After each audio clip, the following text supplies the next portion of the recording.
अस्सलामुअलैकुम, आप देख रहे हैं होम फ्रेश फूड के किचन से बनने वाली खीर की रेसिपी। तो जल्दी से हम झटपट आपको खीर बनाना सिखाएंगे। जो लेफ्ट ओवर दूध हमारा बच जाता है तो उसको थोड़ा थोड़ा करके मैंने फ्रीज किया हुआ था। मैंने सोचा उसकी क्यों ना मीठा बना के बच्चों को खिला दिया जाए। तो यहाँ पर मैंने देखे माशाल्लाह से जो दूध था मेरे पास 1 kg लैदा पड़ा हुआ था और कुछ 1 से 1.5 kg पहले से मैंने सेपरेट जो है वो फ्रीज किया हुआ था। वो मैंने इसको सेपरेट बॉयल कर लिया। ये देखे मैंने इसके अंदर साथ ही ऐड कर दिया और अब इसको हम करेंगे बॉयल करते वक्त साथ ही आपने 3 अदद जो है वो छोटी इलायची ऐड कर देनी है। इसकी खीर में महक बहुत जबरदस्त बनती है। आगे जाके मैं आपको बताऊंगी कि इसके अंदर मैंने क्या क्या और ऐड किया है। तो यहाँ पर देखें 3 इलायची के दाने निकाल के तो वो ऐड कर दिए थे। मिक्स करेंगे इसको और साथ ही मैंने चावल 1 कप भिगो के रखे हुए हैं, वो भी मैंने ऐड कर दिए थे। बट वहां से मेरी वीडियो जो है वो स्किप हो गई, बनी नहीं, क्लिप कट चुका था। तो मैंने सोचा आपको ऐसे ही बता दूं। 1 अदद मैंने गाजर लिया, वो ऐड कर दिया। तो मेरे बच्चों को गाजर इतनी ज्यादा पसंद नहीं है, इसलिए मैंने जो है 1 गाजर सिर्फ आपको दिखाने के लिए रेसिपी ऐड की है।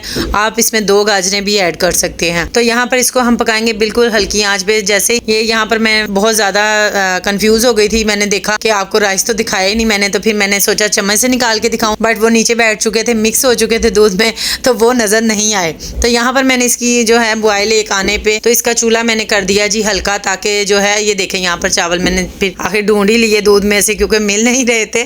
तो यहाँ पर देखें जी माशाल्लाह से जो है दूध को बॉयल आ चुका है और अब हम इसकी करेंगे स्लो आंच।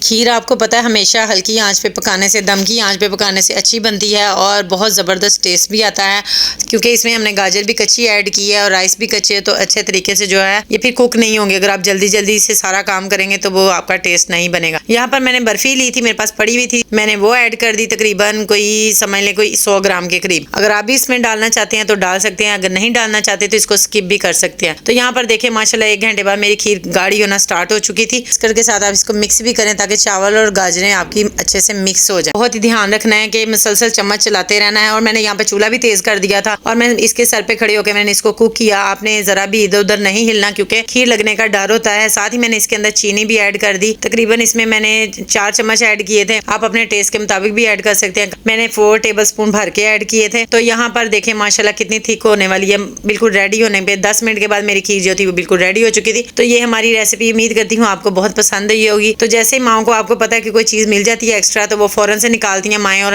बच्चों के लिए बना के तो रख देती हैं। तो इतनी सी दूध से देखें 1 डोंगा मेरा खीर का बिल्कुल रेडी हो गया था बन के। बादाम मेरे बच्चे पसंद नहीं करते, इसलिए मैंने ऐड नहीं किए। अगर आप डालना चाहते हैं तो गार्निश भी कर सकते हैं ऊपर और इसके अंदर भी ऐड कर सकते हैं। ये थी हमारी आसान सी इजी सी रेसिपी। तो अगर आपने यहाँ तक मेरी वीडियो को कंप्लीट वॉच किया है तो फिर सब्सक्राइब करना मत भूलिएगा, ताकि अगली वीडियो का नोटिफिकेशन आप तक फौरन पहुंच सके। तो वीडियो को लाइक करें, शेयर करें, एक प्यारा सा कमेंट करके फीडबैक देना मत भूलिएगा। अल्लाह हाफिज।